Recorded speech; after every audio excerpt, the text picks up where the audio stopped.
1994년 뉴욕의 시장으로 취임한 루돌프 줄리아니는 치솟는 범죄를 막기 위해 범죄와의 전쟁을 선포했습니다.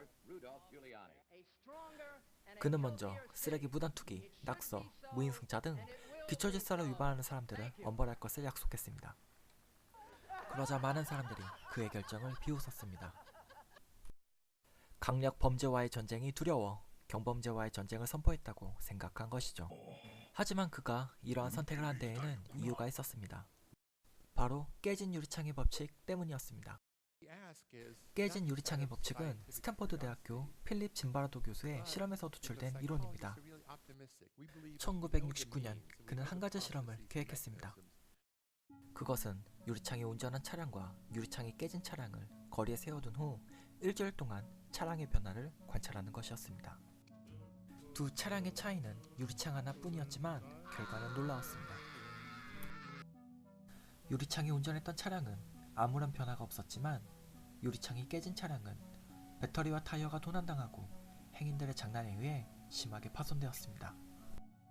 그렇다면 이렇게 큰 차이가 발생한 이유는 무엇이었을까요?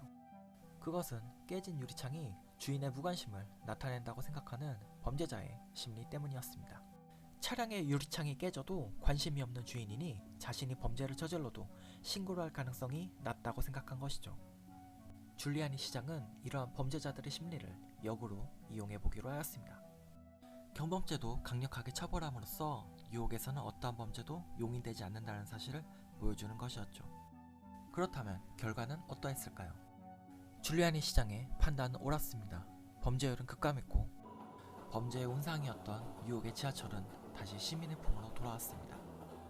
범죄와의 전쟁에서 승리한 것입니다.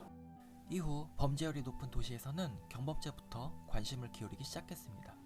뉴욕의 사례가 좋은 본보기가 된 것이죠. 그런데 깨진 유리창의 법칙은 치안에만 적용되는 것일까요? 그렇진 않습니다. 사실 이 법칙은 우리 생활 전반에 적용되고 있습니다. 음식점의 화장실이 더럽다면 고객은 음식의 청결 또한 걱정하게 됩니다. 화장실의 상태가 이런데 주방 관리가 제대로 되었을 리 없다는 판단을 내리는 것입니다. 비행기의 실내가 더럽다면 승객들은 비행기의 안전을 걱정할 것입니다. 청소도 제대로 되어 있지 않은데 정비가 제대로 되었을 리 없다고 생각하는 것이죠. 오늘날 기업이 고객에게 좋은 모습만을 보여주기 위해 노력하는 것은 깨진 유리창의 법칙에 기인한다고 볼 수 있습니다. 깨진 유리창의 법칙은 대인관계에도 적용됩니다. 타인에게 함부로 행동하는 사람을 우리는 본능적으로 기피합니다. 타인에게 불친절한 사람이 나에게만 친절할 리는 없기 때문이죠. 나에게만 잘해주는 나쁜 남자, 나에게만 잘해주는 나쁜 여자는 없다는 걸 우리는 경험을 통해 잘 알고 있습니다. 깨진 유리창의 법칙이 주는 교훈은 다음과 같습니다. 사소한 차이가 엄청나게 다른 결과를 가져올 수 있다는 것, 그리고 놀라운 변화는 아주 작은 변화에서 시작된다는 것입니다. 본 영상은 도서 깨진 유리창의 법칙을 참고하여 제작되었습니다. 보다 자세한 내용은 독서를 통해 확인해 주실 것을 부탁드립니다. 지금까지 유튜브로 책 읽기였습니다. 영상을 시청해 주셔서 감사합니다.